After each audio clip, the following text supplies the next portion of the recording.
Herkese merhabalar. Bugün sizlere sofralarımızın vazgeçilmezi olan zeytinyağlı Ayşe kadın fasulye yapacağım. Malzemeler: 1 kilo Ayşe kadın fasulye, 1 adet kuru soğan, 2 büyük boy domates, 3-4 yemek kaşığı zeytinyağı,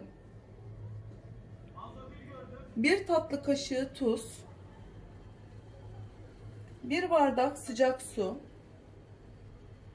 1 adet kesme şeker.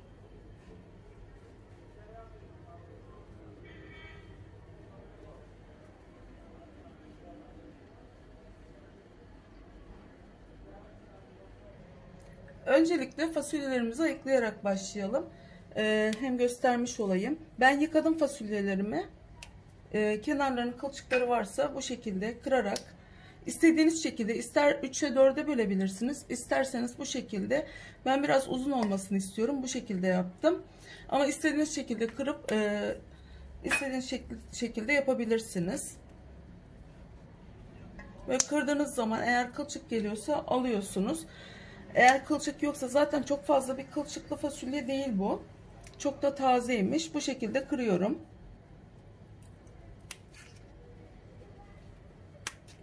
Evet, kılçığı geldi. Onları aldım. Şu anda yok. Aldım çünkü. Bu şekilde yapıyorum. Biraz uzun uzun yapacağım.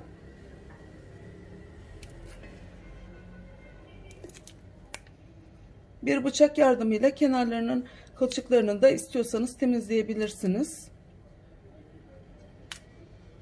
Evet, bu şekilde. Çok tazeymiş fasulyeler. Yaz aylarının vazgeçilmez Ayşe kadın fasulyesi gerçekten çok lezzetli ve sofralarımızın baş tacı.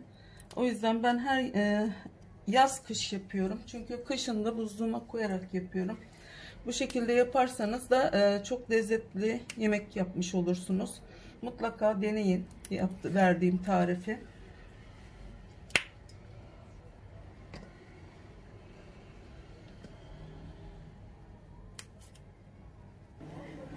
Fasulyelerimizi ayıkladım. Şimdi pişirmeye hazır. Soğanları da doğradım. Şimdi domatesleri de rendeleyeceğim. Pişirmeye hazır hepsi de. Zeytinyağımı ilave ettim. Üstüne soğanlarımı ilave ediyorum. Küçük doğranmış soğanlarımı. Burada bir tane büyük soğanım vardı. Onu ilave ettim. Şimdi biraz karıştıracağım.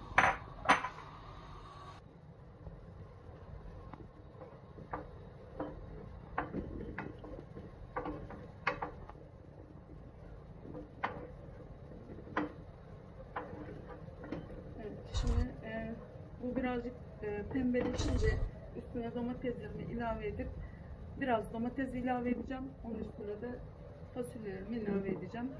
Birazcık pembeleşmesini bekliyorum.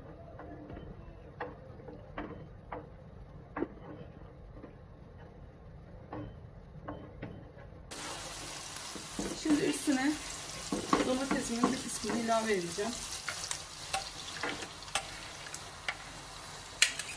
Burada 2 tane büyük domatesim vardı. Hara domatesi aldım. Özellikle yaz aylarının en güzel, en lezzetli domateslerinden. Biraz da bu şekilde çeviriyorum. Domatesi iyice böyle rende yaptım. Kabuklarından ayırarak. Çok daha iyi olur. Kabuklar ağıza gelmez. Şimdi fasulyelerimi ekleyeceğim üstüne.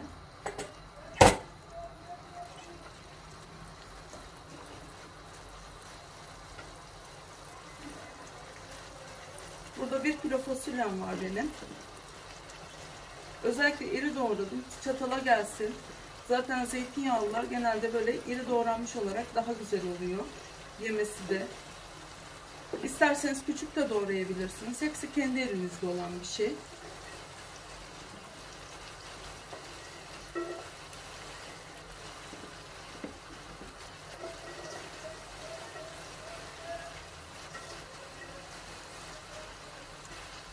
Evet, biraz bu şekilde koyacağım.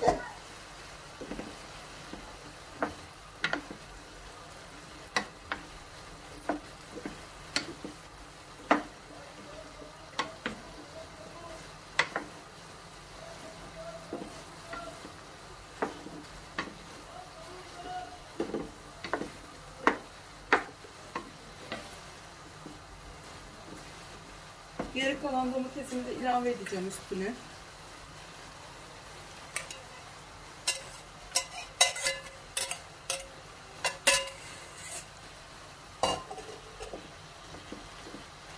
Kapağını kapatıp biraz bu şekilde pişmesini bekleyeceğim. Daha sonra diğer işlemlerime devam edeceğim. Şimdi kapağını kapatacağım.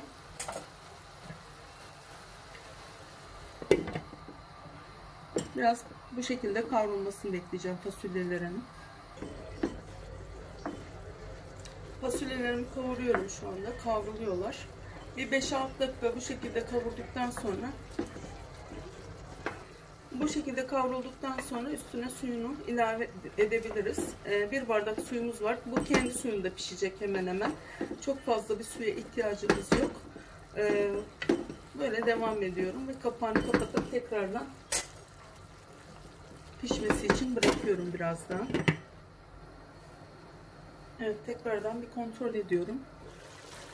Görüyorsunuz fasulyelerin renkleri nasıl değişmiş. Kavruluyorlar şu anda ve gerçekten çok canlı yeşil oldular şu anda. Böyle devam edeceğim. Biraz daha böyle kavrulmasını istiyorum. İyice kavrulsunlar ki lezzetli olsunlar.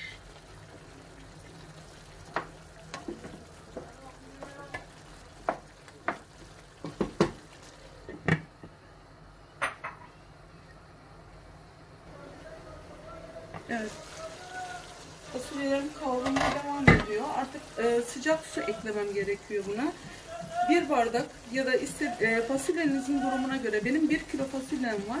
O yüzden 1 bardak koyuyorum ama yarım kilo kullanırsanız yarım bardak koyabilirsiniz.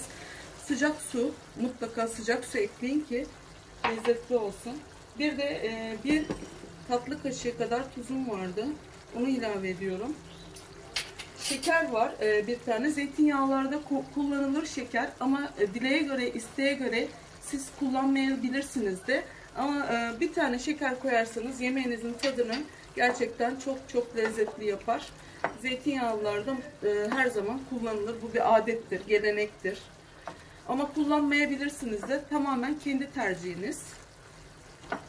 Artık kapağını kapatıp pişmesini bekleyeceğim. Yumuşadıktan sonra olmuş oluyor. Zaten belli olacak pişmiş olduğu da. Ben size pişmiş olduğu zaman göstereceğim nasıl anlayacağınızı. Şimdi kapağını kapatıyorum. Kısık ateşte artık pişmesini bekliyorum. Yemeğimiz pişti.